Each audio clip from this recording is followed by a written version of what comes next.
ठीक है, तो पहले पी से स्टार्ट करते हैं।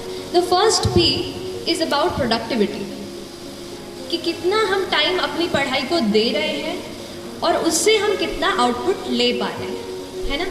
कई बार ऐसा होता है कि हम 10 से 12 मतलब है ना बिल्कुल गिन करके बैठे हैं, सुबह से इतना टाइम लगा रहे हैं, पर फिर भी अगर हम एंड में देखते हैं तो हम उतने टेस्ट सॉल्व नहीं कर पाते। क्या आपके साथ ऐसा हुआ है? तो ये चीज़ का प्रॉब्लम है, मेरे साथ भी होता था ऐसा ही। ये प्रोडक्टिविटी की प्रॉब्लम है, टाइम हम उतना लगा रहे हैं पर उतना रिजल्ट नहीं मिल पा रहा है। तो उसके लिए तो एक चीज़ ये की मैंने कि जितने भी डिस्ट्रैक्शन हमारे एनवायरनमेंट में होते हैं, जैसे कि हमारा फ़ोन सबसे बड़ा, उसका जो यूट्यूब का ऐप है, उससे जो रिकमेंडेड वीडियोस में हम चले जाते हैं, उन चीज़ों को थोड़ा सा मैंने कम किया। उसके अलावा और भी जितनी चीज़ों में हम इन्वॉल्व रहते हैं इंटरनेट पर पढ़ाई के अलावा, उनको मैंने थोड़ा सा लिमिट करने की कोशिश की। और दूसरी चीज़, कहीं ना कहीं अपने आप को एक थोड़ा सा टाइम टेबल में बांधने की कोशिश की। हमारा हर दिन अलग होता है ना। कभी किसी दिन पढ़ने का मन करता है, कभी किसी दिन पढ़ने का मन नहीं करता है, लेकिन फिर भी हमको एटलीस्ट 5 to 6 आवर्स मैं कहूँगी, अगर आप किसी भी एग्ज़ाम की तैयारी कर रहे हैं, माफ़ कीजिए आप लोग पीछे बैठे हैं, मैं आपको देख नहीं पा रही हूँ, बट तो किसी कोई भी एग्ज़ाम जो है वो 5 to 6 आवर्स आपको रोज़ मतलब मैं कहूँगी कंसिस्टेंटली आपको देने की ज़रूरत है ना। और उसके लिए आप अपना एक कुछ छोटा सा रूटीन, भले ही सोने के पहले आधा घंटा अपना दिन जो है दूसरा वो आप प्लान कर लीजिए, क्योंकि हर दिन नया होता है। अगर एक दिन आप टाइम टेबल बना दिया, यहाँ से यही करूँगा, और एक वीक आप सोचो कि फॉलो हो जाए, तो मुझसे वो फॉलो नहीं हो पाता था। तो मैं ये करती थी कि सोने के पहले थोड़ा सा आधे घंटे में कल क्या क्या टॉपिक्स पढ़ने हैं, क्या क्या चैप्टर्स कवर करने हैं, वो सब एक बार मैं लिख लिया करती थी। एक ये कहना चाह रही हूँ प्रेपरेशन की। तो प्रेपरेशन में अगर यूपीएससी स्पेशली बात करूँ तो मेरे पूरे प्रेपरेशन के 2 इम्पॉर्टेंट पिलर्स रहे। एक था करंट अफेयर्स। करंट अफेयर्स इसलिए एक इम्पॉर्टेंट पिलर है क्योंकि ज़्यादातर एग्जामिनेशन आप देखेंगे तो बहुत ज़्यादा आजकल ना डायनामिक होती जा रही है, कि वो ये नहीं जानना चाहते कि चलो शाहजहाँ ने बना दिया ताजमहल, वो तो हमें पता है, अब उसके आगे की बात करो। तो अब जो डायनामिज्म एग्ज़ाम में आ रहा है उसके लिए करंट अफेयर्स पे आपकी पकड़ अच्छी होनी चाहिए। और करंट अफेयर्स के लिए मैंने न्यूज़पेपर को जो है सबसे ज़्यादा अच्छे से पढ़ा।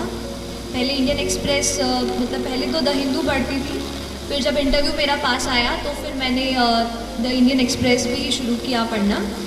और जो भी आप हिंदी माध्यम में अगर कुछ बच्चे दे रहे हो तो आप उस तरीके के न्यूज़पेपर पढ़ सकते हैं, लेकिन न्यूज़पेपर आप हमेशा पढ़ें, क्योंकि न्यूज़पेपर बहुत ज़्यादा अपने आप को चीज़ों को समझने में, हमारे आसपास एनवायरनमेंट में क्या चल रहा है वो पता करने के लिए आपको हेल्प करेगा।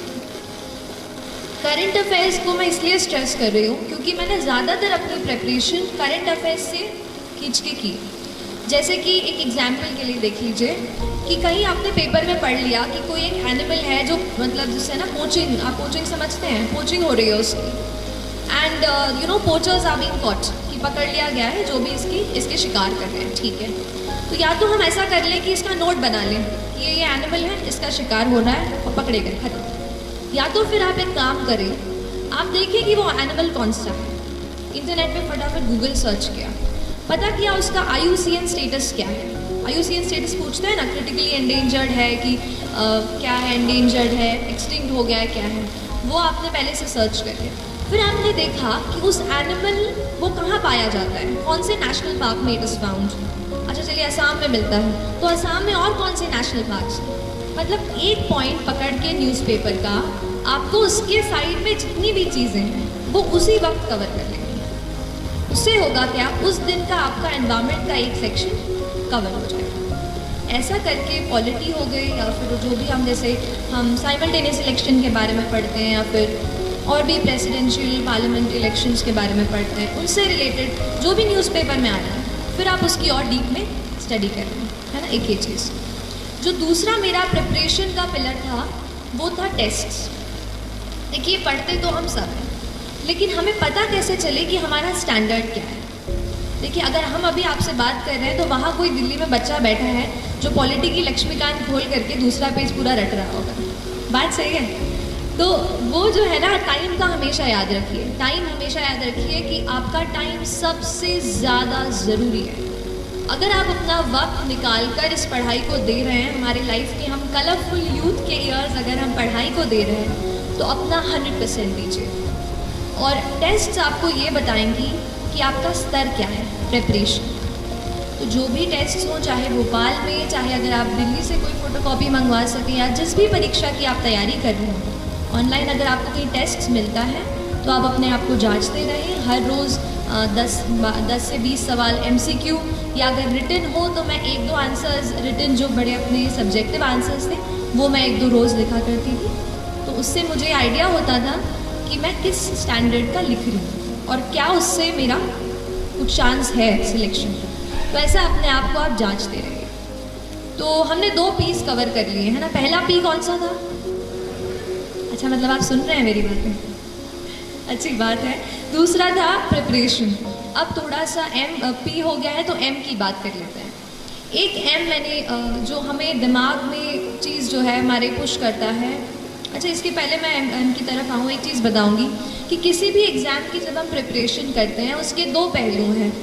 एक, आप क्या पढ़ते हैं, कौन सी किताबें पढ़ते हैं, कितने टेस्ट लगाते हैं, कितने घंटे देते हैं, ठीक। दूसरा है एग्ज़ाम में कि आप मेंटली क्या सोचते हैं, क्या आप कॉन्फिडेंट हैं कि आप एग्ज़ाम क्रैक कर सकते हैं, आप साइकोलॉजिकली कितने स्ट्रांग हैं कि आपका मन नहीं कर रहा है उठने का पर फिर भी आप उठते हैं। वो चीज़ है आपका मेंटल करेज, और उसको आपको बिल्ड करना बेहद बेहद ज़रूरी है। मैं कहूँगी 60% ये मेंटल करेज है और ये 40% जो पढ़ाई है। तो उस मेंटल करेज को बिल्ड करने के लिए 2 M हैं। एक है माइंडसेट, कैसा आप अपने दिमाग को ट्रेन करते हैं। देखिए, एक बात होती है, जैसे आप खड़े हैं वहाँ पर, चलिए आपको नहीं कह रही, जैसे हम कभी पढ़ते हैं तो हमें लगता है कि आज मैं बहुत थक गई हूँ, आज बिल्कुल पढ़ने का मन नहीं है, अब तो पढ़ ही नहीं पाऊँगी। तो ये क्या है, आपका दिमाग आपको बोल रहा है कि आप नहीं कर सकते, आप नहीं कर सकते। हम अपने दिमाग से कई बार कंट्रोल हो जाते हैं। हमें करना ये है कि हमें अपने दिमाग को कंट्रोल करना है। हमें उसको बताना है कि नहीं, आज अगर मैंने सोचा है कि मुझे ये चैप्टर कंप्लीट करना है तो मैं करके रहूँगी। तो आपको अपने दिमाग को कंट्रोल करना होगा, ठीक है। जब तक हम अपने माइंड को, अपने हार्ट को नहीं एक जगह फोकस कर पाएंगे, तब तक हम अच्छे से फोकस नहीं कर पाएंगे। तो ये चीज़ आप अपने आप को ज़रूर बताते रहिए। और जो दूसरा M की मैं बात करती हूँ वो है मोटिवेशन। तो कई बार ऐसा पूछते थे, मैं भी जब पढ़ रही थी तो इंटरनेट पे ऐसे यूट्यूब पे सर्च करती थी how to stay motivated.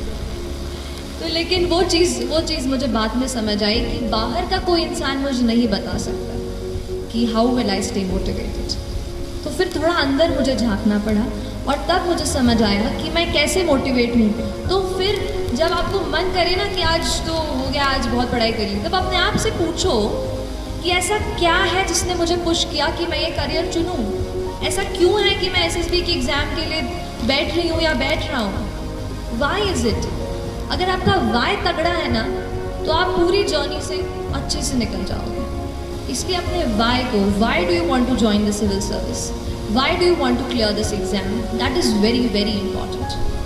So don't start कि अगर करूँगा तो अच्छा वो मिल जाएगा, प्रेस्टीज मिल जाएगी। अगर आप प्रेस्टीज को सोच कर अगर आप सिविल सर्विस का एग्ज़ाम देने जा रहे हैं तो माय डियर फ्रेंड्स, ज़्यादा दिनों तक वो आपको मोटिवेट नहीं रख पाएगा। मोटिवेशन आपको कहीं ऐसी जगह से आना चाहिए कि अगर आप कहीं जा रहे हो, किसी बच्चे को देखते हो, किसी दुकान पर काम करते हो, तो क्या आप ये सोचते हैं कि वो बच्चा वहाँ पे नहीं होना चाहिए, वो बच्चा अभी स्कूल में होना चाहिए। क्या हम कुछ कर सकते हैं अपनी पढ़ाई से? क्या हम किसी ऐसे पोजीशन पे पहुंच सकते हैं कि उस बच्चे को वहाँ से निकाल कर स्कूल में भर्ती करा दें? तो ये चीज़ आपको मोटिवेट करनी चाहिए। जिस दिन आप सोसाइटी से जुड़ने लगेंगे और समझने लगेंगे कि कुछ और लोग हैं जो अनफॉर्चुनेट हैं, हम बहुत लकी हैं और हम उनकी मदद कैसे करें, तो फिर बहुत जर्नी जो है ना आसान हो जाती है। तो एक ये चीज़ मोटिवेशन की थी कि आप खुद अपने आप को मोटिवेट करिए। मैं लकी रही कि मैं मम्मी पापा के साथ रहकर, घर में रहकर पढ़ाई की मैंने। तो जब भी कभी बोर होती थी, मम्मी से बातचीत कर लेती थी किसी टॉपिक के बारे में। आप भी अपने मम्मा से, पापा से या डियर फ्रेंड, आपके भाई बहन जो भी हों, उनसे इस बात का डिस्कशन करें। और इसके अलावा डी स्ट्रेस भी हूँ। और एक और बात, मैम से बात करते हुए मुझे याद आई कि मुझे ज़रूर आपसे शेयर करनी चाहिए, वो है हमारा न्यूट्रिशन और हमारा पूरा जो न्यूट्रिशन हम लेते हैं। देखिए हमारा दिमाग, आपने पढ़ा होगा ना साइंस में, कितना परसेंट वाटर होता है? Our brain is what percent, how much percent is it water? 70%, yes. So close to 70% of our brain is just water. और अगर हम वाटर ही, पानी ही नहीं पियोगे तो कैसे पढ़ाई होगी? इसलिए हमेशा आपको हाइड्रेटेड रहना है। पढ़ाई के बाद जूस, अच्छा चाय कॉफ़ी नहीं, हाँ, जूस एंड अच्छा पानी, या तो जूस पियो तो पानी प्लीज़। हाइड्रेटेड रखिए अपने आप को, अपने टेबल पे हमेशा ये चीज़ रखिए। और दूसरी चीज़ है न्यूट्रिशियस फूड। तो मैम तो बिल्कुल मम्मा जैसे रखती हैं आपको, तो आप बिल्कुल न्यूट्रिशियस फूड लेते रहिए जहाँ भी आप रहते हैं। प्लीज़ आप अगर हॉस्टल में रहते हो तो प्लीज़ अपने आप को कभी भी वो मत कीजिए, क्योंकि हमारी बॉडी जब स्ट्रांग होगी ना तभी अपन अच्छे से हेल्दी होकर पढ़ पाएंगे।